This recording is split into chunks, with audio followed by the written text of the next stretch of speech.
Today I want to share the story of my friend Pandji. Hi, I'm Verona. This channel is my visual journal. It's a place where travel, art, and real life meet. I'm an abstract artist inspired by the places I experience, from quiet moments in nature to cities that never stop moving. I share the process behind my art, the stories that shape it, and what it's like building a creative life while traveling the world. If you love art with meaning, beautiful places, and creative freedom, you'll feel at home. Subscribe and welcome to the journey.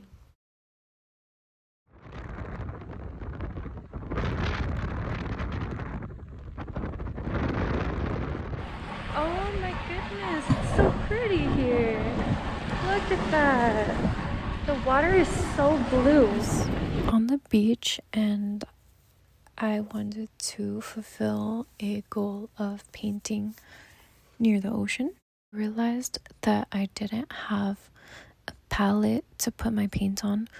So what I did was I grabbed a rock and I started putting my paints on that rock. I was painting, and then out of nowhere comes a fellow traveler named Pandji.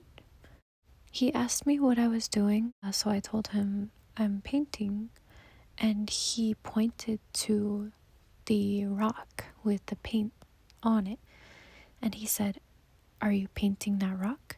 And I said, no, that's just my palette. And he said, well, that looks like that's what you're painting right now. And then he said, it's beautiful. And I said, oh, thank you. And he said, that looks like a masterpiece. A little bit flattered. And so he went on to say that he was traveling too. He's not from Bali. He was from a different island in Indonesia, but his doctor said that it's good for him to be near the water and take in the salt and the humidity. So his doctor told him to go to Bali, or he set out to go to Bali. And he also said that he was on a little mission, or like a little journey, to get some insight on mindfulness, because he was creating a book about mindfulness. So he was seeking out mindfulness and inspiration for his book. So he went on to tell me a little bit about mindfulness, and then he said he would love to discuss more about his book.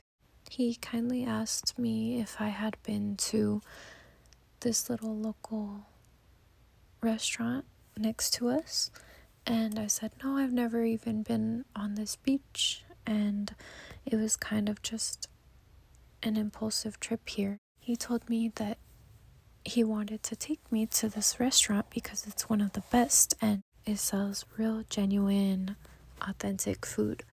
So I did agree to go, and I wanted to hear about his book that he was coming out with. So we sat down, and he told me that he was going to place the order since he knew it was best there. He showed me that there was a package of rice, fish, and the fish head soup. And when you think fish head soup, I know that it sounds interesting, and I was a little bit apprehensive on eating fish head soup and fish because I'm not a fish person at all, but it is about opening your mind. So he put the order down, and the waitress left, and then he told me we have to focus on our senses. So how does the food taste? How does the food smell? How does the food look?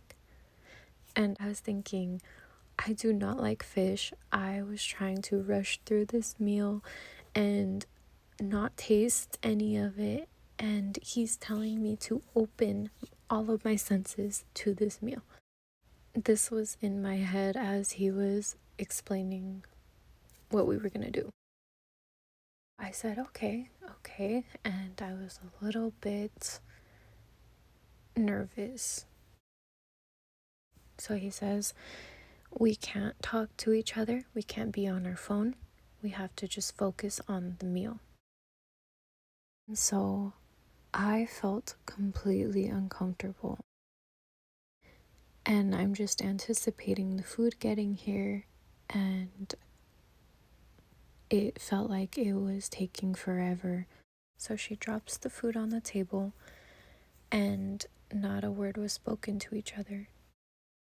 He began to eat, and then I followed him. I believe I took some rice, I dipped it in my soup. This is the part that shocked me. I really enjoyed this soup. I knew it was fish head soup, and for some reason, I didn't even mind at that point. I was so focused on how nervous I was on not communicating and kind of like filling in that awkward gap. Interestingly, this food was really delicious, and I had focused on all the senses. That's one of the meals I remember so vividly. That's exactly what he was teaching me during this meal. I ate every bite of the soup, of the fried fish, and the rice. And it was so, so, so good. And of course, I'm going to give 100% credit to Pandji and his take on mindfulness. Artist from Belgium, inspired by Bali. A lot of his paintings were inspired by his wife, and she was one of his models along with her friends. But his work is very beautiful. His story says that he only planned on staying in Bali for about 8 months, but he ended up moving here and living the rest of his life here. But he's traveled all around the world creating beautiful art. A lot of his work is from Bali, and he has a museum here now.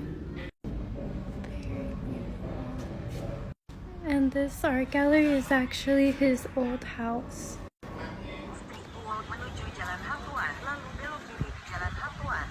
After we got done eating, we went to this art museum. It was a painter who came to Bali, and he ended up falling in love with a woman here. Ended up moving here, and he opened up a museum for his art. So we ended up looking at that. It's okay if I sleep a while? Yes. Of course. This is good. Wow. This is new statue in Benoit. This is barong, kecap incen. Oh. We went and watched the sunset on the other side of the island because the sunset was going to be really pretty that day. He gave me a lot of wisdom about Indonesian women, and he told me that they are very tough. That seems to be a reoccurring message in my trip to Bali. He taught me a lot about the culture and the religion. I'm always on the lookout to see when his book on mindfulness is going to be out, because I'm so excited to read it based off of the first-hand experience he gave me and the lessons he taught me on mindfulness. That's my adventure with Pandji. If you want to hear more, I have a lot more stories to tell about my trip around Southeast Asia, and I hope to get them out soon because I love sharing these adventures and stories with you.